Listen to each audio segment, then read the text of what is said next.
All right, for this video, we will be covering map rating, terrain features. So we will be covering the 5 major terrain features, the 3 minor and 2 supplementary during this course.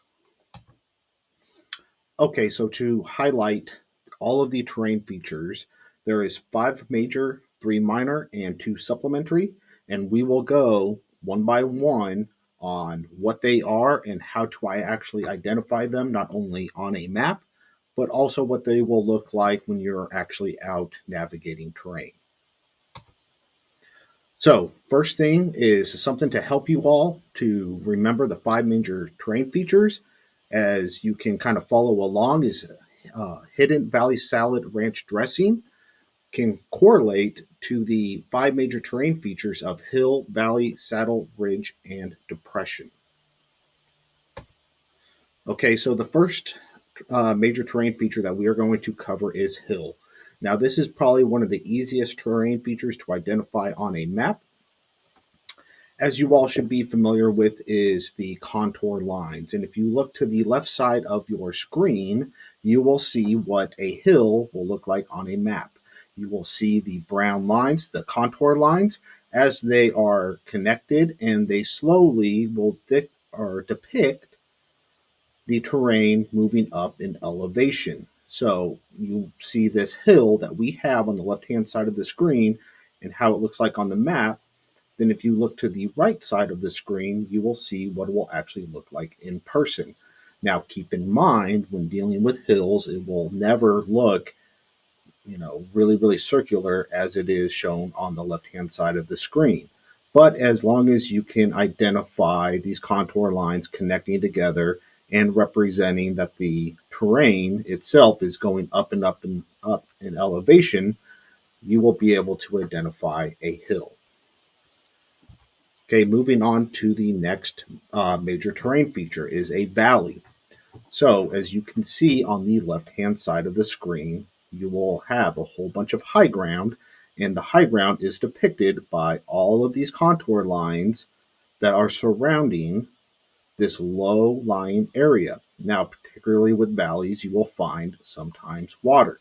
Now, keep in mind that it will not always be the case, but you will be able to identify a valley as some low ground here surrounded on all sides by high ground. And that is what you are looking for when you are identifying a valley. Now, a saddle is different than a valley, but it has some of its similarities.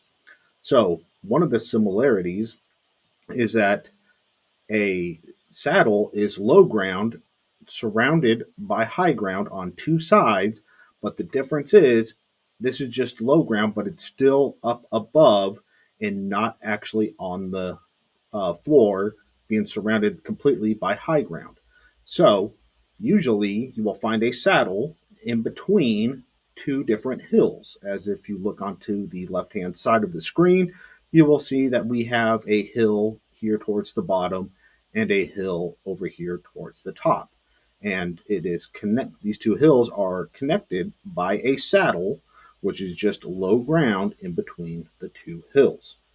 And as you look to the right hand side, you will see high ground here, and low ground, which will actually be the saddle. Okay, next one will be ridge. Now, ridge will be pretty easy to identify if you pay attention to the key things. So, this can sometimes be confused with a spur, which is a minor terrain feature, which we will get into later. But for a ridge, it is high ground that is spread across, all right, at least one hilltop or multiple hilltops, okay? And they will all be connected by these contour lines, by this elevation. So as you can kind of see here depicted on the right-hand side, this right here will be your ridge line, okay? Now, here it is in a more larger area that it consists of. So you can see is that we have a hilltop here, a hilltop here, and this entire thing is the actual ridge line. Okay, so just keep in mind, all right, it is the very top, all right, of the elevation, okay, usually connected by more than one hill or a spur into a hill. All right, and probably one of the most easiest terrain features to actually identify will be a depression. So as you can see on the left-hand side of the screen, we have a contour line with small little ticks pointing inwards. Now these ticks will actually represent the elevation decreasing. Okay, so if they were facing towards the outside, it would indicate that the elevation is going up, but because they're facing inwards and facing towards each other, it is representing that the elevation is decreasing. Okay, so a depression is pretty easy to identify on a map, and you can look to the right hand side of the screen and see that it is actually the ground is being lowered, all right, from the rest of the terrain surrounding it. Okay, so what we had just covered is the 5 major terrain features, which is hill, valley, saddle, ridge, and depression.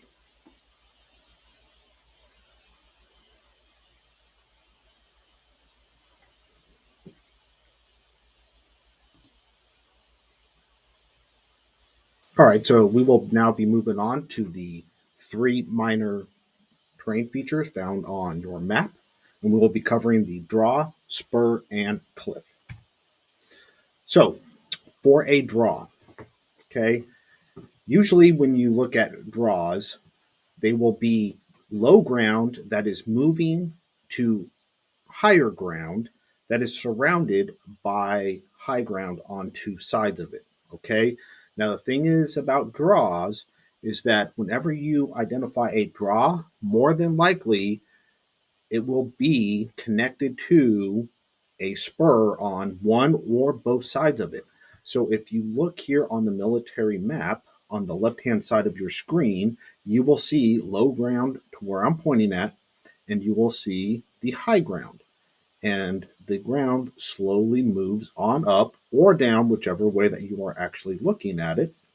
But in this case, we'll say it's going on up. Okay, and then you have the high ground depicted by the contour lines here and high ground depicted here.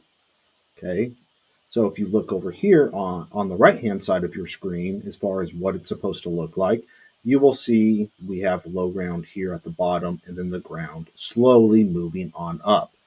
Okay, now in this case, it is depicting a small little stream that is flowing from the high ground to the low ground. Okay, now keep in mind, water does not always mean that that is going to be a draw, and draws do not always have to have water depicted on it. Okay, so just keep that in mind.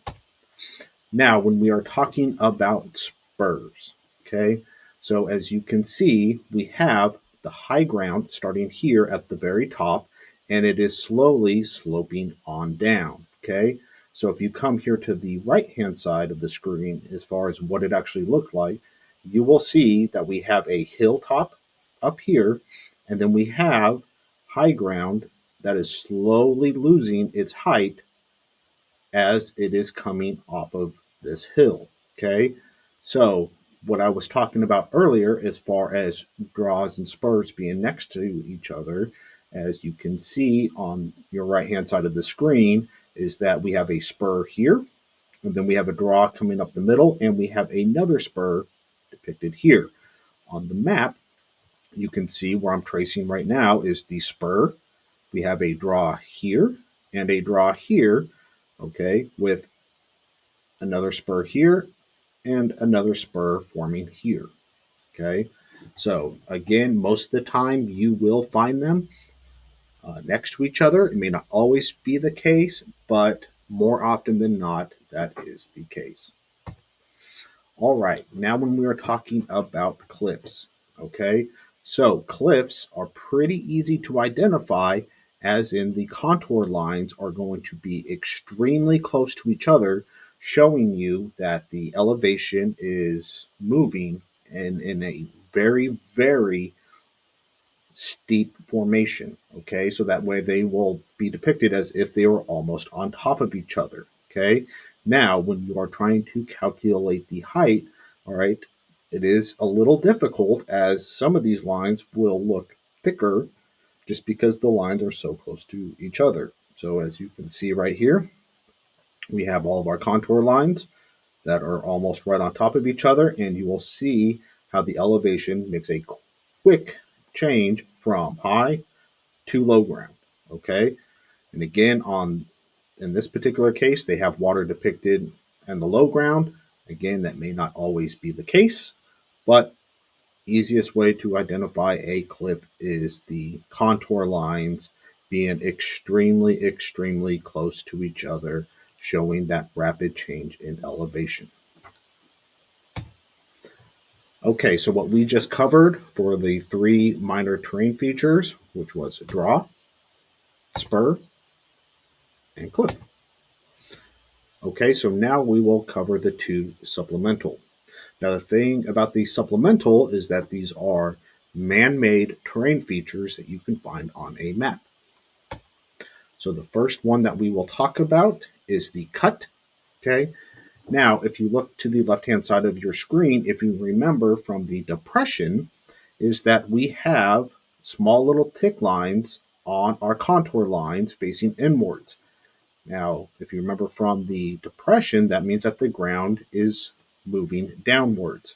So if you look to the right-hand side of the screen, you will see how there are little rows right here where the ground has actually been removed. Okay, so with a cut and also a fill, these are man-made, and usually you will find them in regards to roads and railroad tracks, is where we have went in and removed pieces of the terrain to make the roads flatter or more traversable. All right, whether it's again roads or train tracks.